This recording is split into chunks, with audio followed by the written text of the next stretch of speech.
everybody has a transformation photo. Like, it may seem impressive or exciting to like show this photo of like, okay, here's what I looked like when I was super skinny, and here's what I look like now when I'm super jacked, or whatever the case is. The reality is simply that everybody has one.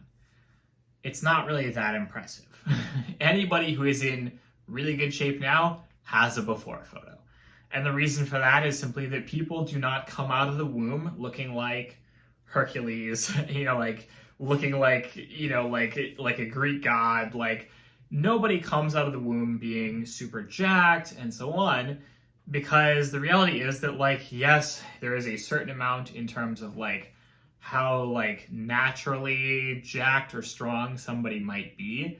There are a lot of people who have basically really good genetics who then, it turns out have like a high amount of natural strength or muscle mass, right? I do in fact know a story about basically a particular friend who is very genetically gifted.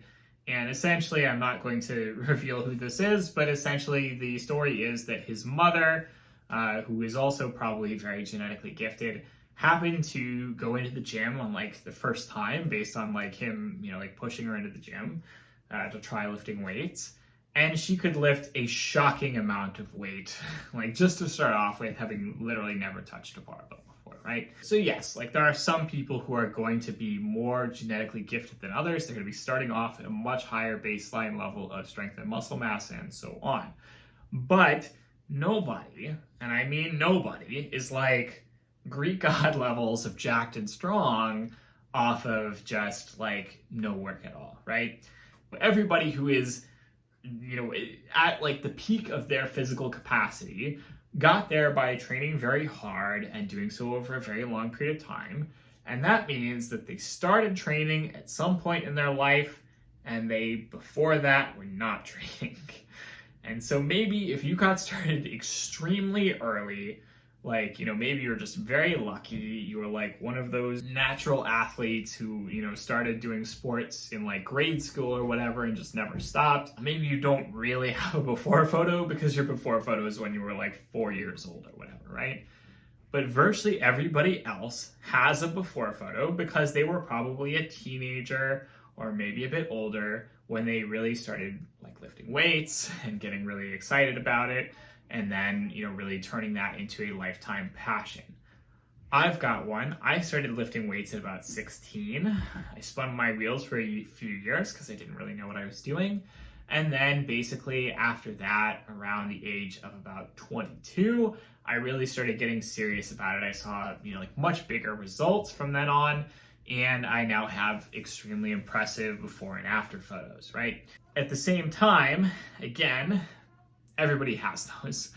And some people may have been starting out in, like a more, like they might have gotten to later on in life, right? Like some people may have gained a lot of weight and then they lost a lot of weight. Some people may have started off very skinny and then gained a lot of weight. But basically anybody who is super, super jacked has some kind of before photo. Do you think that you should take before and after photos as like, strong evidence that somebody is very good at their training or anything like that? Well, yes, obviously it means they've put in the work. It means that they somewhat know what they're doing, but everybody's got one, right? Everybody has one. And I don't think that that means that they're very special at that point. And I'll show you, like I can show you, I'll put up some of my photos on the screen right now. Some of basically my before photo. You'll see photos of me at my heaviest when I was basically, about 200 to 230 pounds, extremely big, but also not very shredded. And then, of course, I've also got photos of me very lean when I got very shredded at down around 160 pounds or so in my most recent weight cut. But the point is, like, everybody's got those photos. Everybody can make those photos. And those photos can be very misleading. And that's not even getting into the ways in which photos can be extremely misleading in the first place. So basically, there are a lot of things that you can do that people are very aware of that can make you look bigger. And so this is why we very often have this joke about how you have what might be called a sleeper build, which is that you have somebody, you put them in like regular everyday clothing, they don't look particularly jacked. They look like, like, yeah, they maybe have better posture, they maybe have slightly broader shoulders or whatever the case is, so you can kind of get a sense that they're kind of jacked. But they're not like bulging, like ripping out of their clothes or whatever, because they're like natural bodybuilder levels of jacked, not like steroid levels of jacked. And so you take something where, like, okay, you've got somebody who's in bad lighting or like, whatever, bad camera, so on. You can get somebody who looks relatively like whatever. And then you can take the exact same person, give them good lighting, like, grease them up, like have them get a bit of a pump from their training, and then have that exact same person, like with a good camera and good lighting and all that. And they're going to look, like incredibly different, like, and people joke about this sometimes. Like there are some people who have, humorously pointed out things like where they've got like the 30-second transformation, and it's like, like they take a before and after photo like 30 seconds apart and show you just how dramatically of a difference those factors can make in terms of making your physique look very impressive. And obviously in particular, like getting a pump, like holding on to a weight, is going to instantly make you look a lot more jacked. Like I look like, okay, I look, okay jacked right now. If I was to be bench pressing 200 pounds, if I was to be deadlifting 400 pounds right now, my muscles are gonna pop because I am doing, like I'm using them all at once as opposed to just kind of sitting here and everything's just limp, right? So there are lots of ways that you can manipulate photos to make it look like you have made a lot of progress very quickly, when you haven't actually changed anything. You've just sort of manipulated the variables a little bit.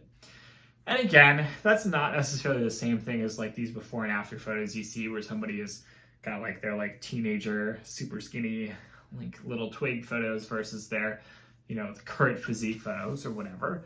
But it's also something where, like, I'd like to point out again that physiques are built in the long run, right? Like most of the time it's like, hey, the reason why you've got these photos from when you were a teenager or whatever is because it's been like 10 or 20 years since then, and you've had an incredible amount of training under your belt to really build on and develop a physique, versus, like a lot of people will tend to sort of like misread those photos as like, maybe they don't quite know your age at the before photo, maybe they don't quite know your age in the after photo. They might read things as having happened a lot faster than they actually did, with a lot less work.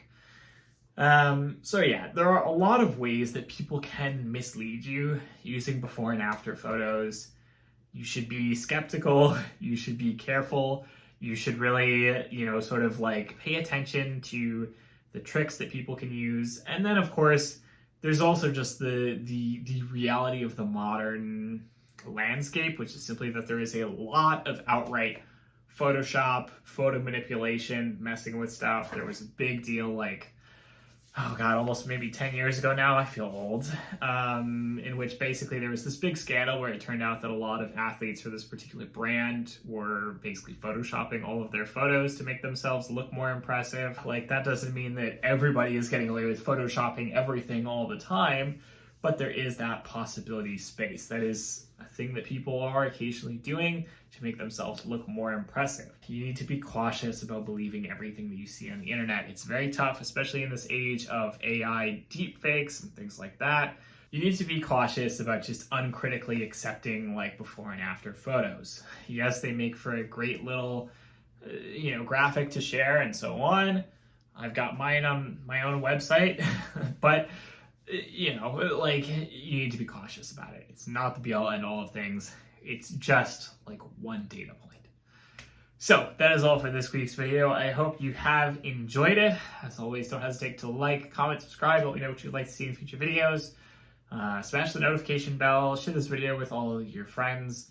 I will talk to you all next week. Have a good one.